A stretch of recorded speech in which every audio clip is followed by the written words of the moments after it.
मातृशक्ति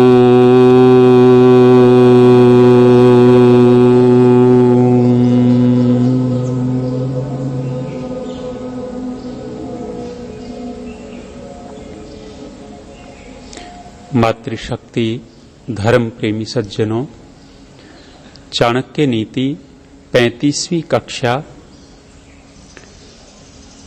कुछ चीजें निरर्थक दिखाई देने लगती हैं,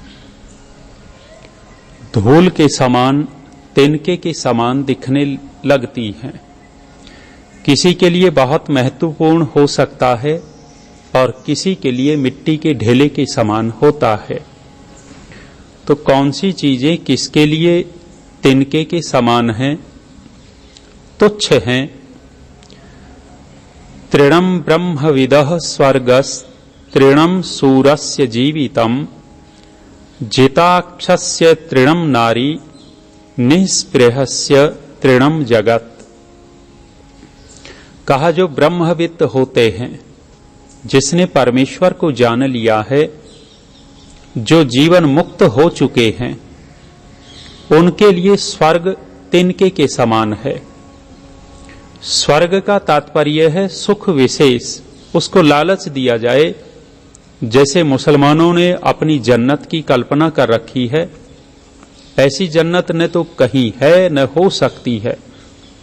मूर्ख लोगों ने मूर्खों को बहका रखा है कि जो जन्नत में जाएगा उसको 72 हूरें मिलेंगी, जो जन्नत में जाएगा उसको शराब, शहद, दूध की नदियां मिलेंगी। यहां पाव भर दूध लेने में ही झगड़े होते हैं, पाव भर दूध में झगड़े होते हैं, शहद मिलता नहीं है और वहां नदियां भरी भरी मिलेंगी। लालच दिया। और कभी बूढ़े नहीं होंगे, जवान बने रहेंगे। ये मूर्खता की बातें। शरीर है तो बूढ़ा होना ही है। जहां भोग है वहां रोग निश्चित है। यदि 72 हूरें मिलेंगी, भोगी बनेंगे। भोग है तो रोग निश्चित होगा ही होगा। तो फिर भी इस तरह के जो स्वर्ग की कल्पना की है, कहते हैं ब्रह्मविद के लिए ऐसा स्वर्ग तिनके के समान है, कोई महत्व नहीं रखता। कितनी भी सुविधाएं उसके सामने हों, कितने भी उसके सामने ऐसो आराम हो जो स्वर्ग में हो सकते हैं। आजकल जो पूंजीपति है उनके वहां देख लो, खाने पीने की कोई कमी नहीं है, घर आलीशान है, एक से एक दुनिया में जो श्रेष्ठ चीजें होती हैं वो सारी की सारी अच्छी अच्छी चीजें अमीर लोगों के घरों में मिल जाती हैं। तो वो स्वर्ग के तुल्य ही है, जहां प्रेम, सौहार्द सब कुछ है। इच्छा की कि वस्तु एकदम सामने लाकर के रख दी, स्वर्ग के तुल्य है। तो इस तरह के सुख के लालच यदि किसी को दिया जाए, किसको? ब्रह्मविद को।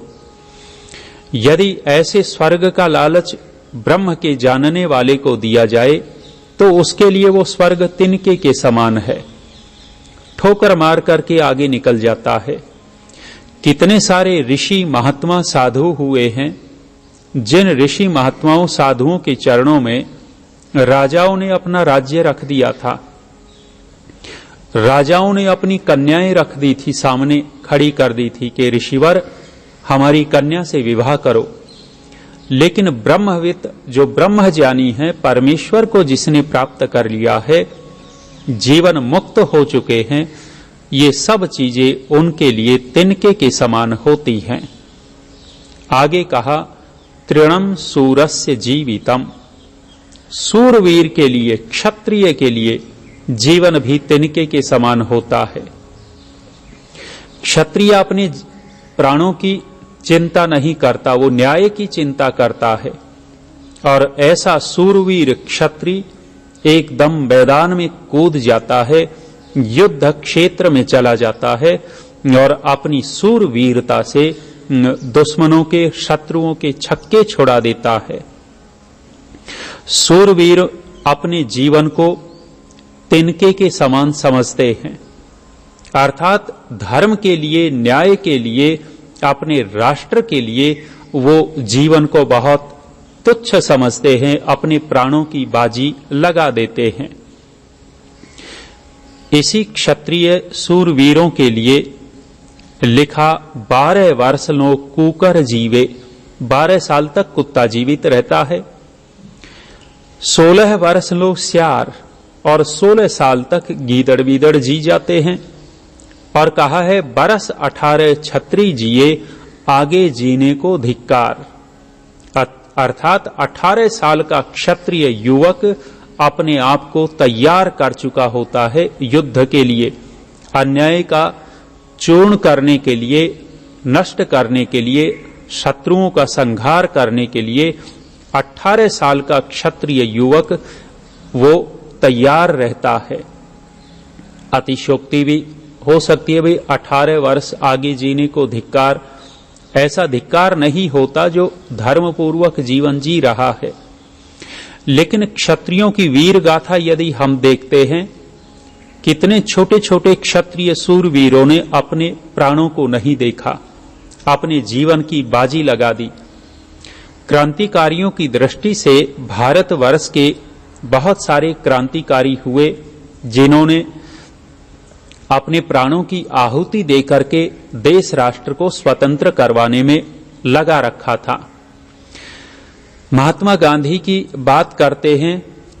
गांधी जब भी आजादी की बात आती है तो गांधी का झंडा ऊपर उठा देते हैं, लेकिन इतने वर्ष तक यदि देश गुलाम रहा, इससे बहुत पहले आजाद हो चुका होता, स्वतंत्र हो चुका होता, गांधी की मूर्खता के कारण इतने दिन ज्यादा चलता रहा। सुभाष बाबू की बात मान करके चलते तो देश बहुत पहले ही स्वतंत्र हो चुका होता और देश की स्थिति बहुत अच्छी होती। यदि गांधी नेहरू की बात मानते रहे, मानी उन लोगों ने, तो विनाश को प्राप्त हुए हैं। राष्ट्र के जो दो बहुत बड़े टुकड़े हुए, बांग्लादेश जो पहले पाकिस्तान ही था और जो मूलतः पाकिस्तान है, ये दोनों के दोनों खंड भारत देश से नहीं टूटते यदि गांधी की बात को नहीं माना जाता। तो क्रांतिकारियों की दृष्टि में, क्षत्रियों की दृष्टि में यदि हम देखें तो सबसे छोटा एक क्रांतिकारी खुदीराम बोस का वर्णन आता है। खुदीराम बोस अपने जीवन की परवाह नहीं कर रहा था और फांसी जो टूटे हैं बहुत सारे क्रांतिकारी, उन फांसी खाने वालों में फांसी अंग्रेजों ने जो दी है, उनमें सबसे छोटा क्रांतिकारी खुदीराम बोस था। और खुदीराम बोस अंग्रेजों को देख रहा था, छोटी सी उम्र में ही अपने आप को देश के लिए समर्पित कर गया था। देखता था कि अंग्रेज ऑफिसर भारतीय जनता के ऊपर बहुत अत्याचार करते हैं और उसने योजना बनाई थी बम फेंकने की, और बम फेंक ही दिया था। संयोग ये हुआ कि जिस अंग्रेज को मारना चाहता था वो अंग्रेज तो नहीं मरा, 2 अंग्रेज महिलाएं मर गई। अंग्रेज महिलाएं मर गई, बम फट चुका था, अंग्रेज पुलिस धरपकड़ में लगी हुई थी और जब धरपकड़ में लगी हुई थी पता नहीं लग रहा था। खुदीराम बोस कहीं चाय के ढाबे वाबे पर कुछ लिया और अखबार में जब देखा कि अंग्रेज नहीं मरा, महिलाएं मर गई, खुदीराम बोस अचानक दुखी हो गया। दुखी हुआ तो जासूस घूम रहे थे, खुदीराम बोस को पकड़ लिया संशय में और सिद्ध हो गया कि इसी ने बम फेंका था। खुदीराम बोस की अवस्था देखें तो सभी क्रांतिकारियों में सबसे छोटा। भगत सिंह लगभग 26 साल की अवस्था में चले गए, 23 साल की अवस्था। कोई माने 30 साल से पहले की अवस्था में ही लगभग क्रांतिकारी अपने जीवन का बलिदान दे गए। क्षत्रिय वीर थे। क्षत्रिय वीर अपने जीवन को देश राष्ट्र के लिए, अपने न्याय के लिए, धर्म के लिए तिनके के समान समझता है। आचार्य चाणक्य यही बात कहते हैं, तृणम सूरस्य जीवितम, अर्थात सूरवीर के लिए, क्षत्रिय के लिए जीवन भी तिनके के समान होता है। अर्थात प्राणों की बाजी लगाने में सूरवीर क्षत्रिय लोग देर नहीं लगाते। आगे कहा जिताक्षस्य तृणम नारी, जो जितेंद्रिय है, जिसने अपनी काम वासना को नियंत्रण में कर लिया है और मन से वासना को दग्ध कर दिया है, नष्ट कर दिया है, ऐसे जितेंद्रिय व्यक्ति के लिए नारी भी तिनके के समान होती है। जो लंपट होते हैं वही नारियों पर कुदृष्टि रखते हैं। लंपट लोग किसी सुंदर स्त्री को देख करके मन में ललचाने लगते हैं, लेकिन जितेंद्रिय व्यक्ति के लिए स्त्री चाहे कितनी सुंदर हो तिनके के समान है। अर्जुन जब दिव्यास्त्रों की खोज में गए हुए थे, अर्जुन ने दिव्यास्त्र इंद्र से प्राप्त किए और इंद्र से दिव्यास्त्र प्राप्त करके कुछ दिन के लिए और इंद्र के राज्य में रुका था। उस समय कहते हैं उर्वशी नाम की सुंदर महिला अर्जुन के ऊपर आसक्त थी, अर्जुन के प्रति मन से बहुत लगाव रखती थी।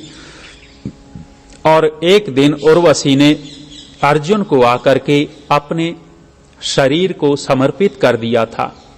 अर्जुन को अपना शरीर समर्पित कर चुकी, उस समय अर्जुन के मन में, इंद्रियों में विकार पैदा नहीं हुआ और अर्जुन ने उस नारी को मां कहा था। मां जिता अक्षस्य तृणम नारी, जो जितेंद्रिय होता है उसके लिए सुंदर से सुंदर, रूपवती से रूपवती स्त्री तिनके के समान होती है।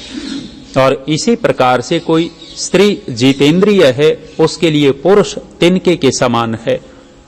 आगे कहा निस्पृहस्य तृणम जगत, निस्पृह जो है अर्थात निर्लोभी कोई व्यक्ति है जिसने लोभ के ऊपर विजय प्राप्त कर ली है, उसके लिए पूरा संसार तिनके के समान है। कितना बड़ा राज्य मिलता हो, कितना बड़ा लालच उसके सामने हो, वो सब का सब उसके लिए धूल के समान है, तिनके के समान है। बहुत सारे उदाहरण इस प्रकार के गृहस्थियों के, साधु सन्यासियों के, अन्य लोगों के प्राप्त होते हैं। आगे कहा कहां कौन मित्र बनता है। मित्र की बात आई तो कहते हैं विद्या मित्रम प्रवासेषु, भार्या मित्रम गृहेषु च, व्याधि तस्य औषधम मित्रम, धर्मो मित्रम मृतस्य च।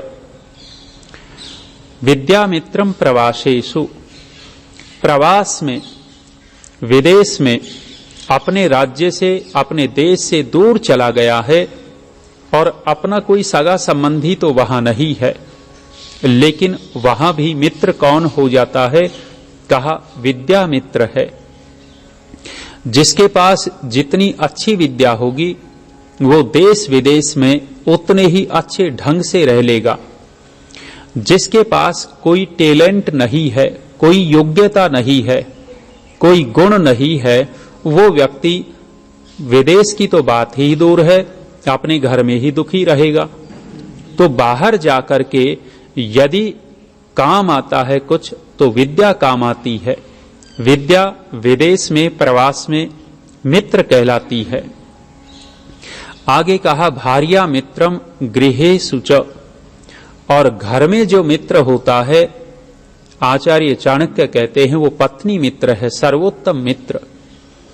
घर में सबसे उत्तम मित्र पत्नी है, पति के लिए पति है।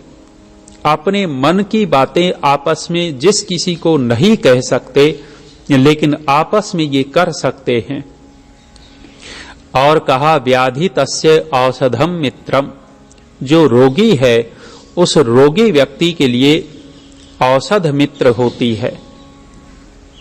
कोई रोग है और रोग है तो दवाई लेगा तो मित्र के समान कार्य करेगी। वैद्य और औषधि रोगी का मित्र है। धर्मो मित्रम मृतस्य च, और कहा कि मरते हुए का जो मित्र होता है, भौतिक मित्र, सांसारिक मित्र सब साथ छोड़ देते हैं, लेकिन कहा धर्मो मित्रम मृतस्य च, मरते हुए का धर्म ही एक मित्र होता है, उसके शुभ कर्म मित्र होते हैं, शुभ संस्कार मित्र होते हैं।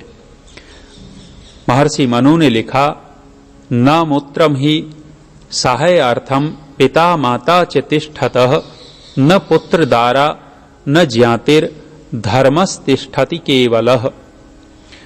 कहते हैं कि जब व्यक्ति मरने लगता है परलोक में, न तो माता पिता सहायक होते हैं, न पत्नी सहायक होती है, न बंधु बांधव सहायक होते हैं, वे तो मिट्टी के ढेले के समान छोड़ करके दूर हो जाते हैं। कोई किसी को कितना भी प्रेम करता हो, एक दूसरे के लिए जान देने को तैयार होते हों, लेकिन लाश पड़ी हो उसी की जिसके लिए मरता था, मरे हुए शरीर को देख करके छूना तक नहीं चाहता, उसके पास तक नहीं जाना चाहता, तो कहते हैं कि ऐसी परिस्थिति याद करके कि तेरे को कोई नहीं पूछने वाला मरने के बाद, इसलिए कहा है वो मिट्टी के ढेले के समान छोड़ करके दूर हो जाते हैं। तो मरते हुए का केवल एक धर्म ही सहायक होता है, धर्म ही मित्र होता है। आचार्य चाणक्य की ये बातें हम मनुष्य समाज के लिए बहुत ही प्रेरणाप्रद हैं, लाभदायी हैं।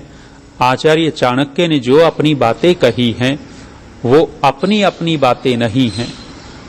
प्रारंभ में ही कहा, वेद शास्त्र उपनिषद जो भी हमारा साहित्य है उनको पढ़ने के बाद और समाज में अनुभव करने के बाद आचार्य चाणक्य ने ये नीति शास्त्र लिखा है और सभी मनुष्यों के कल्याण के लिए लिखा।